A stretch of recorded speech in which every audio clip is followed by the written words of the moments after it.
everybody at the Newquay Voice to thank you for coming, welcome you to our little bash here on the quay. We're going to do various things this evening, there'll be some quick speeches a bit later on and done with the band, but I just need to draw your attention to our food area, which is over here. Please go and take advantage of the food there. It's really lovely. That's all I really need to say. Anyway, have a great evening, enjoy yourselves, and we'll be back to chat a bit later on. For the man, the master of the rhyming couplet. The only person in Newquay who can find a rhyme for banana. Newquay's own poet laureate, thespian and straight up geezer. Make some noise, rattle your jury for Mr. John Tremble. Is it really only 10 years that we've had this Newquay Voice? It seems to me a lifetime since Chap made that fatal choice to emigrate to Cornwall, settle down, make it his home, and just like Rupert Murdoch, start a paper of his own. Chap had a nose for gossip. Well, his missus, Chrissy, did. Found scandal and rumour lay there bubbling neath the lid. So Andrew, that's Chap's fancy name, decided there and then that he'd write all about it with his brand new fountain pen. Well, news spread round like wildfire. Thick folk even learned to write. With Chrissy's photo, Bob the Hat, 'twas certain to make sense. Oh, I got that wrong. Like Bob does quite often. That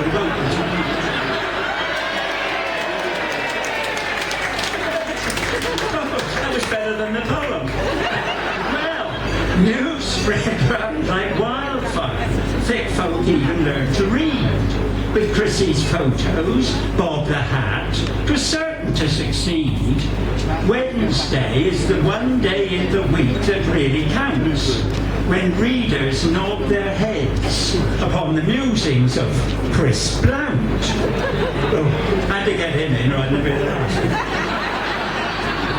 Stressed people in the office sweat and struggle, slave and strain to make each new edition tax the intellect and brain, seeking out wild happenings at the local WI, reporting how some councillors throw tantrums, stamp and cry.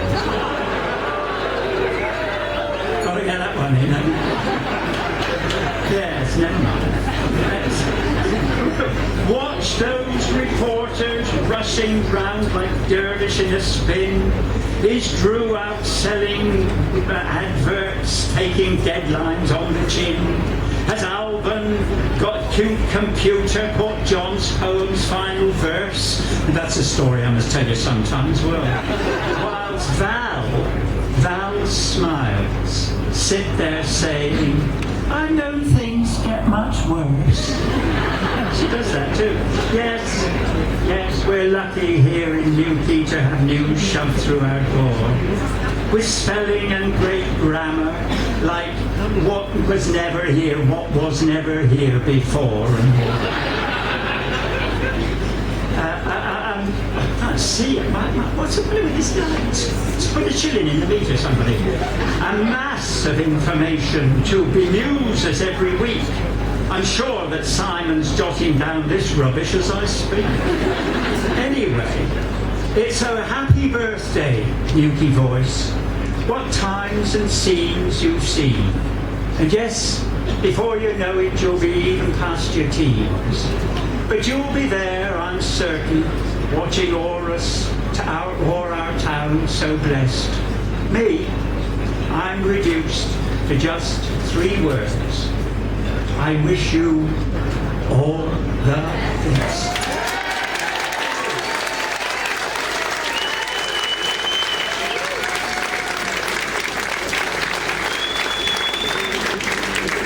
Thank you very much. God, that was fantastic. Well, welcome everybody to Lord and Lady Long, and to Mayor Andy Hannon, to Barbara, and ladies and gentlemen, thank you very much for coming here tonight. In here it says to a rain-lashed tent in the face of a hurricane, but so far so good. They haven't arrived. But we did carefully situate here on the harbour where you can enjoy the rich aroma of rotting lobster pot bait. The official reason for this get-together is the 10th anniversary of the Newquay Voice, which means it is now more than 500 times that we have lied to the printers that yes, we definitely sent that final page.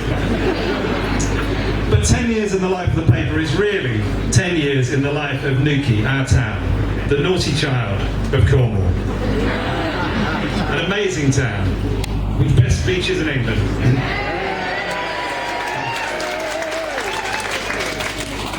Stunning coastline, with the nicest people, and with the drunkest teenagers. A town on the edge of the wild Atlantic Ocean. What better place to celebrate than at the Fish Festival? Journalists are like fishermen in some ways. The fishermen miss their quotas, while journalists just misquote. This tent stands on the South Quay, which gave the town its name when it was built in 1832. It's always a bit of a gamble quoting history in the Newquay Voice, because there's a chap called Roger who lives in Penzance now, but he used to live in Newquay. And every Friday he rings up and he tells us all the mistakes we made in the paper. He's done it ever since we started the paper. And he would say now, of course, it was only built after someone wrote to the Bishop of Exeter in 1439. It was written in dark blue ink. I believe it was a Thursday. Some people have come a long way to be in our tent tonight, some from a place, I think it's pronounced Truro. Some have come even further. Chris's mum and sister and husband have come 300 miles from Warrington, so thank you very much for being here. And from Newbury in Berkshire, I'm very pleased to say we have got Adrian, Jackie Martin, and we've also got Paul and Julie Jordan from the Newbury Weekly News. Adrian is the boss of the Newbury Weekly News, and they print our papers, the Newquay Voice, the St Austell Voice, and now the monthly Free Trader, just a bit of a product plug there. They are a fantastic family-owned independent newspaper company, and even if we spell it wrong, they print it beautifully. They do a wonderful job. They've become good friends over the years. Their paper has been going for 137 years longer than we have, which means it's only 30 years younger than the Quay. We launched a second paper, the St Austell Voice, just over 5 years ago, and the team are here tonight. Phil, Paul and the guys, they work extremely hard on their patch, and it is amazing how different the two towns are. Cornwall is like a group of island communities that retain their strong local identities, as we all know, and the need for a local newspaper that reflects that is really what we're all about. Many of you will know my wife Chrissy, and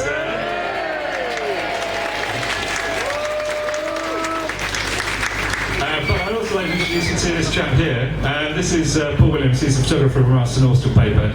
He's snapping away tonight. All the pics are going to be up on the website on Monday, and they're all available to download. I say all, not all of them, but you can download one free and pick it up as a print as thanks for coming along tonight. The launching a local newspaper is, some say, a risky idea due to something called the internet, whatever that is. I asked Phil Trebilcock. He said it's what they shout at the fish.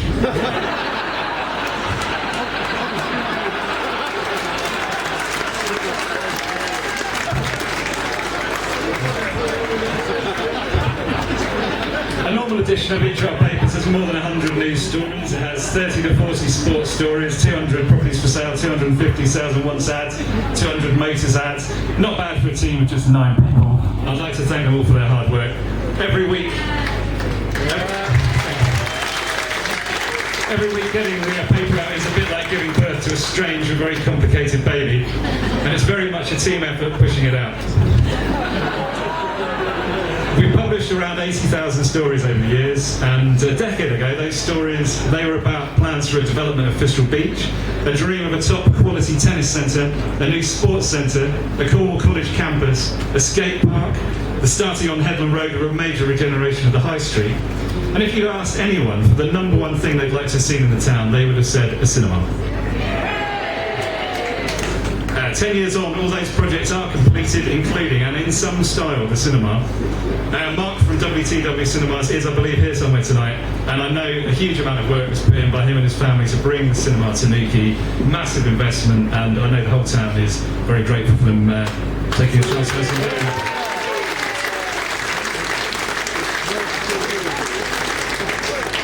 The announcement 2 weeks ago regarding the Aero Hub Park and the planned 1,100 jobs is going to be a huge boost for the town. There are good reasons to be optimistic for Newquay and its future. But big changes are certainly coming. The Duchy growth area looks like it is actually going to finally start in the new year. They plan to build 100 homes a year for 40 years. A big increase in the size of the town is coming. The changes are going to have a far-reaching effect, and Newquay is certainly going to get a lot busier. At the paper, our aim is to carry stories about things you can't read anywhere else. Big exclusives, yes, but just as important are the coffee mornings for 5 people. A good local newspaper is the eyes and ears of a town, vital to maintaining and nurturing the sense of community by giving the town a platform to communicate with itself. We've had a huge amount of support over the last 10 years. On behalf of myself and Chrissy, and the whole time the team, we thank you.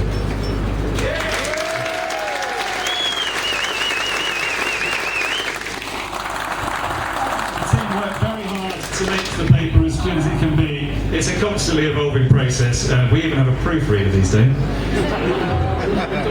Sometimes Roger rings up on a Friday and can't find a single mistake. Although to be fair, his eyesight's not what it was.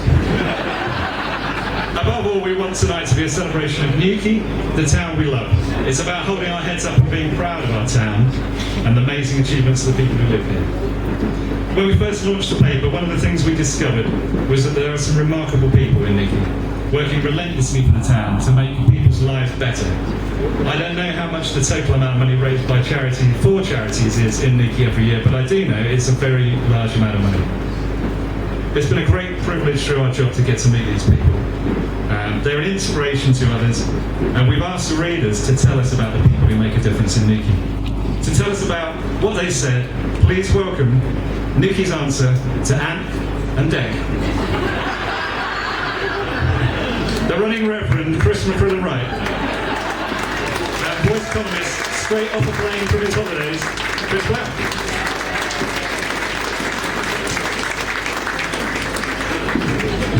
Well, thank you, Andy, and it falls to Chris and I to lead this presentation part of the evening. As Andy said, The Voice has been asking readers to tell us about the people in this town who have made a real difference in the town. And the truth is, the list of people nominated has been far longer than we could award tonight. But we've tried to include as many of the names as we could. Newquay, of course, is full of organisations who in their many ways support, encourage and entertain. Such organisations include Newquay Mines, the Gateway Club and Lane Theatre, which of course is marking an amazing 80 years this year. One thing, or should I say two, that these clubs have in common are Ken and Leslie Clark, who've been made warm friends to the Newquay Voice since its inception. So, it's over to Andy and Chrissy to explain more. So our first award tonight is a special thanks to Ken and Leslie Clark for all your support in the early years when we really needed it and didn't know what we got ourselves into. When we were hanging in there from deadline to deadline, your support and friendship meant a lot. So we'd like to present you with an award on behalf of the groups and clubs you supported over the years, and on behalf of the town and for all others.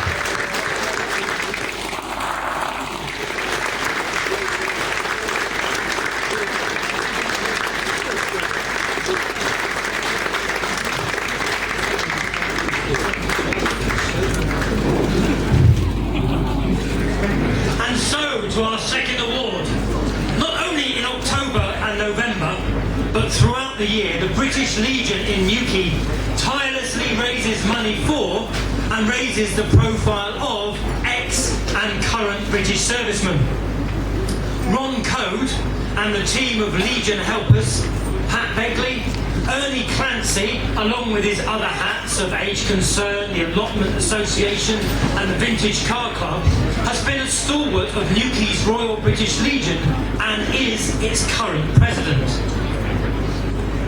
Our second award, though, goes to one of his colleagues who's been working hard for local charities since 1988, including Mount Edgecombe Hospice, the Sunrise Appeal, Chestnut Appeal, among many others. Now, Jean Littlefield could receive her award for any number of reasons, but for one occasion in particular, the day she was spotted collecting money for the Royal British Legion at Newquay Airport. That was at midnight, and she was seen there again the next morning at 6:30, welcoming the first flight.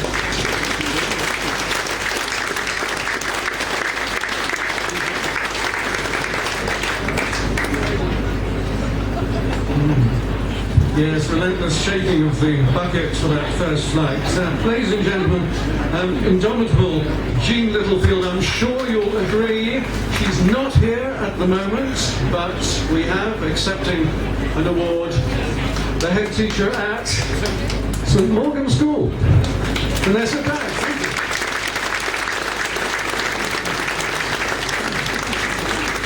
Throughout the year, an integral part of the town's very heart and soul are its sports clubs. The Hornets, the Peppermints, the Cormorants, the Heron Centre, Newquay Roadrunners, the Athletic Club, the Boxing Club, Cornish Wrestling, the list goes on. The Hockey Club, the list goes on even further. These clubs help to inspire the next generation of young athletes, and a huge amount of time is put in to make those organisations run. Chris Jepson, alongside many others, including its chair, Ron Forward, at Newquay Cormorants, has inspired so many Newquay youngsters over many years. Of course, the number of people deserving awards in this category is enormous, but tonight we've picked one man whose love of sport has meant he's worked tirelessly for years for all sporting activities in the town. In truth, he's only one half of a fundraising duo who have for years been raising money for charity, helping the community. They're always there in all weathers, even helping getting people up and down the Harbour Hill for the Fish Festival. They were out there tonight, in tonight's weather. Show your appreciation, you know for whom. Dennis and Jan Depp.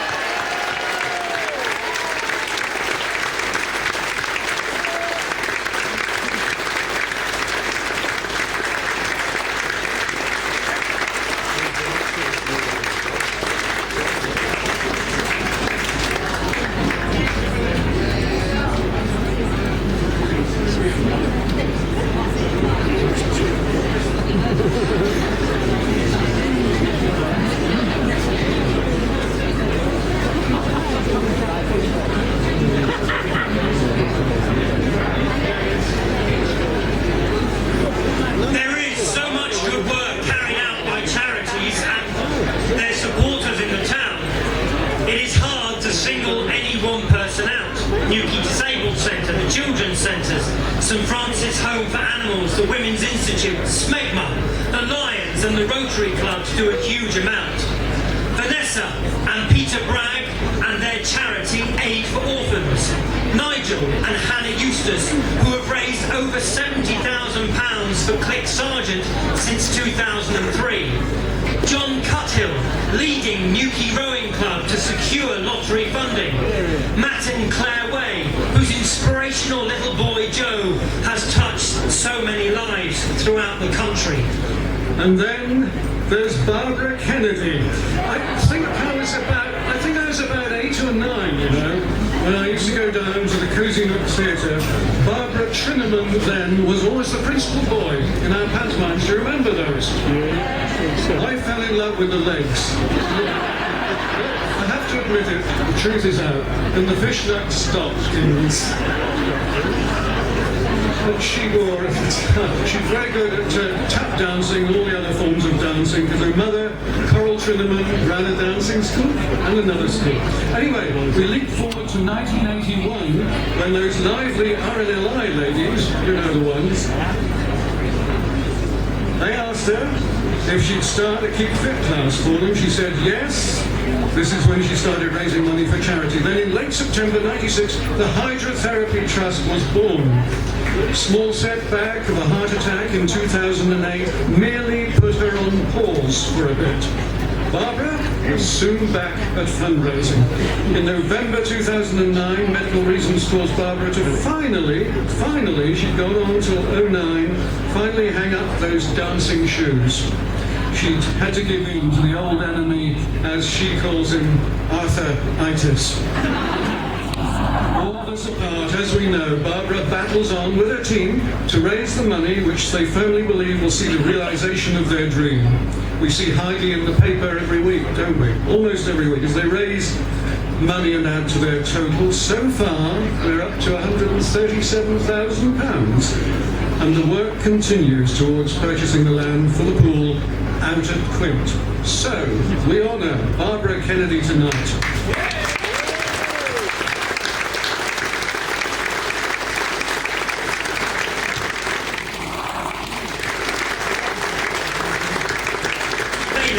To Sainsbury's, from Minor to Morrison's. There are just some people who are always there, always raising awareness, raising money, and giving you the kind of look that will mean you will put your hand in your pocket or else.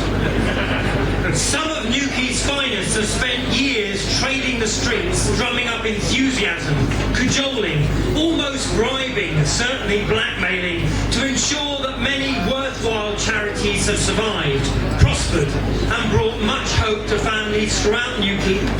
These charities have saved lives, these charities have changed lives. Our next recipient is a past master at this. Within 2 minutes of the conversation starting with her, this award winner will have your diary out of your pocket and rearranging it so you can attend the latest fundraising RNLI ball. Sheila Parnell has been fundraising for the RNLI for 45 years and continues to lead a whole team of ladies with the same art of persuasion. Ladies and gentlemen, I give you Sheila Parnell.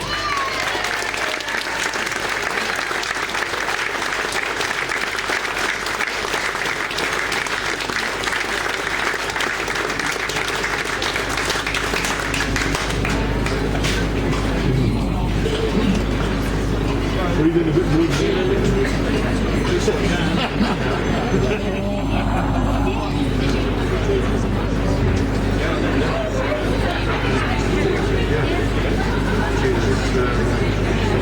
But there are, of course, many unsung heroes in the town, who, if you read the Newquay Voice each week, I'm sure you do, they're in the background quietly making things happen in many different ways, many different areas.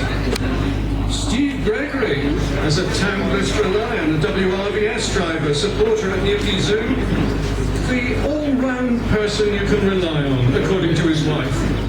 And wives are always right. Reg and Mavis Woman. The work they do for Newquay Zoo. And Shenan's Cottages, of course. David Isles, Sue and John Dennett, Marty Burt, Liz Elford, Rose and Paul Knowlson, John Adams, Rosemary Trevina. They've all contributed and continue to contribute to the well-being of this town. And although, in an ideal world, we would like to give an award to all these people, this evening has taken away all the profits of the Newquay Voice of the last 10 years. So the only recognition we can give is to say thank you.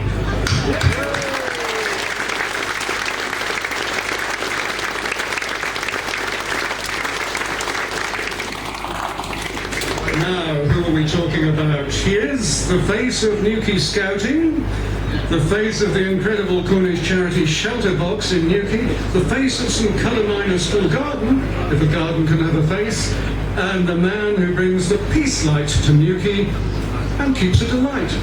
And not just because, as one of his neighbours pointed out, he gives away all his vegetables free for his neighbours, that's why they voted for him. As he brought any tonight, that's what we want to know. Ladies and gentlemen, to surely one of the nicest people you could ever wish to meet, we give you this award, Pete Keast.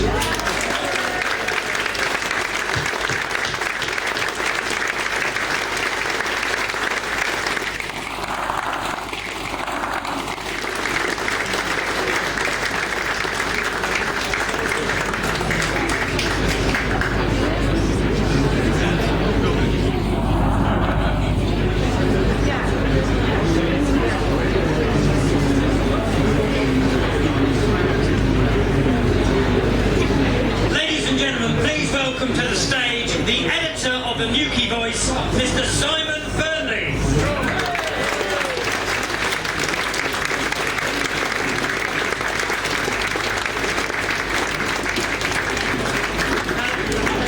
Simon is going to present the awards to the next group of other unsung heroes, without whom there will be no one to write angry letters about. They may be some controversial in some cases, but they always have their ears to the ground for the word on the street. The paper wouldn't be the same without them. Some say it would be better off. So please help me thank our columnists and contributors. If they could all come up, please. Bob the Hat. Bill Trebilcock.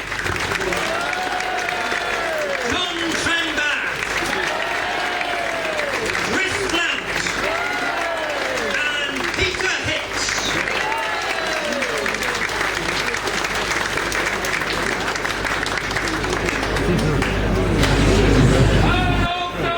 So many ways, yay! Please stand by for a final gong of the evening.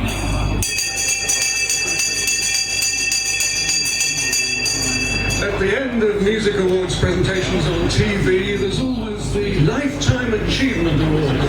It's given to someone who's received just about every accolade there is. Good voice. Not that she likes losing, she just sees it as a minor moment before success arrives. Not only does she love this town, This town loves her, she's thoughtful and captivating. energising and inspiring.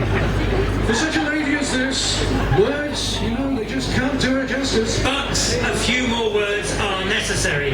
She is the driving force behind Newquay Hospital League of Friends, the force behind the bungalow, and all the facilities that go with that. Endlessly campaigning for equipment, including the new X-ray machine and facilities that have transformed Newquay Hospital, which she successfully campaigned to save and then went on to improve. Her work for Trenance Cottages, Newquay in Bloom, the Newquay Regeneration Forum, President of Newquay Old Cornwall Society. Stella is the one person who can always find the strong men to put up marquees. So, from our town to you, Stella Jenkin, it is a simple thank you.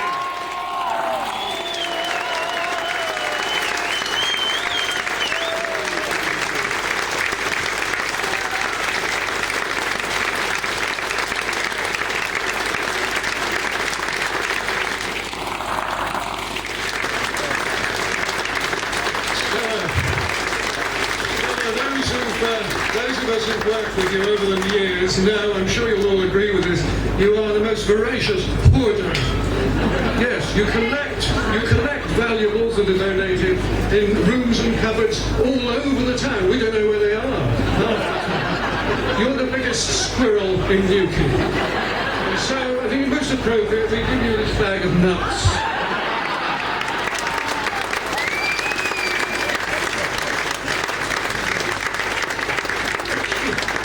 You like me before this. You'll like me even more when I've given you this little fellow to put on your mantelpiece. He'll love you as we all do.